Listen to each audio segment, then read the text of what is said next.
Thank you, Mr. Speaker. I thank the honourable member for the question. Mr. Speaker, the Adaptive Social Protection Strategy and its implementation plan was endorsed by Cabinet in April 2024. The ASP strategy and the implementation plan aims to assist the government of Fiji to enhance its existing social protection mechanisms so that it can offer rapid and timely assistance to poor and vulnerable households, particularly to cope with the negative impact of crisis. And the genesis of this strategy, Mr. Speaker, the strategy from 5-year strategy 2024 to 2029 stems from the measures that were undertaken during COVID. 100 million US, almost 200 million Fijian dollars through the World Bank, about 42 million from DFED and others made up the volume of social protection support that many households and families received during COVID. But Mr. Speaker, since then the government in 2022 and then obviously from last year we've been working closely with development partners and local partners to ensure that the strategy is put in place to mitigate the impact of shocks such as natural disasters, economic crisis, including those that may arise from health emergencies. So under the Social Protection Response System Development Project, the World Bank provided technical and financial support to various activities, including the design of the strategy that we now have, which was approved by Cabinet.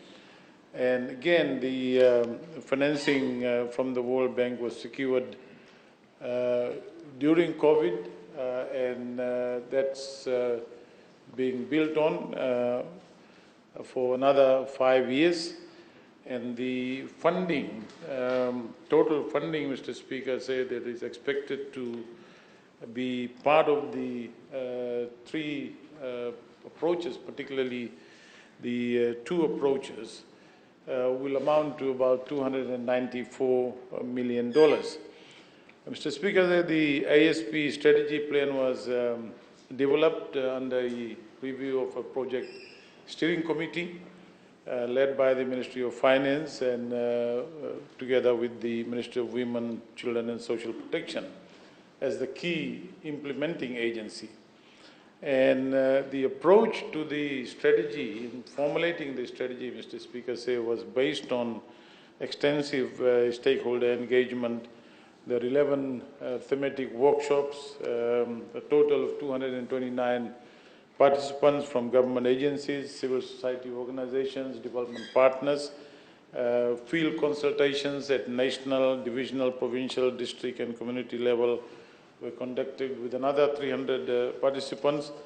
And Mr. Speaker, the main idea behind this strategy is to expand, particularly in approach 1, to expand social assistance benefits and to reach disaster-hit communities. And the important issue, Mr. Speaker, with respect to this strategy is to look at how the country is prepared to address the most vulnerable, who get affected the most during disasters. And the Honourable Leader of the Opposition was talking about poverty. We can argue about the revised poverty rate from the 28 to 24. But the fact is, Honourable Leader of the Opposition, that the bulk of the large percentage, in fact, 2/3 of those living below the poverty line, Mr. Speaker, are usually in the rural areas. And when disaster, particularly natural disasters, droughts, flood, cyclones hit these areas, these are the people who are affected the most and are the most vulnerable. And therefore, the strategy really is to ensure that these groups of people are addressed first, Mr. Speaker. And as I said, there are 5 priority action areas, and I don't want to get into the details of those specific priority areas, but the strategy is a public document. It's available for everyone to see and look at what is there.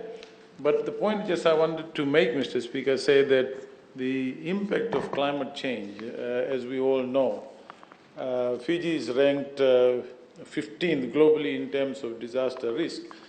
And more what we've seen in the last 10 years, in this part of the world, in the Pacific, including Fiji, we hope and pray for 6 months and probably more than 6 months now that we don't get hit by a devastating flood or cyclone or other forms of disaster. Temperatures, patterns of heavy rainfall have both increased over the past 5 decades in Fiji. Climate change has increasingly affected much of the country, including rising seas, Mr. Speaker, and salt water intrusion we've seen in many villages and coastal communities. And the excessive heat and the damaged crops and natural resources are also adding to the vulnerability of those in that category, where this particular strategy, the National Adaptive Social Protection Strategy and Implementation Plan, is directed at between 2024 to 2029. And as the Honourable Leader of the Opposition was saying the other day, Mr. Speaker, the important thing is about implementation. We've got this strategy, we've got these priority areas, we've got the action plans. How it is implemented at times of disasters and before disasters, the preparedness will ensure whether this adaptive strategy is going to be effective or not. Thank you, Mr. Speaker.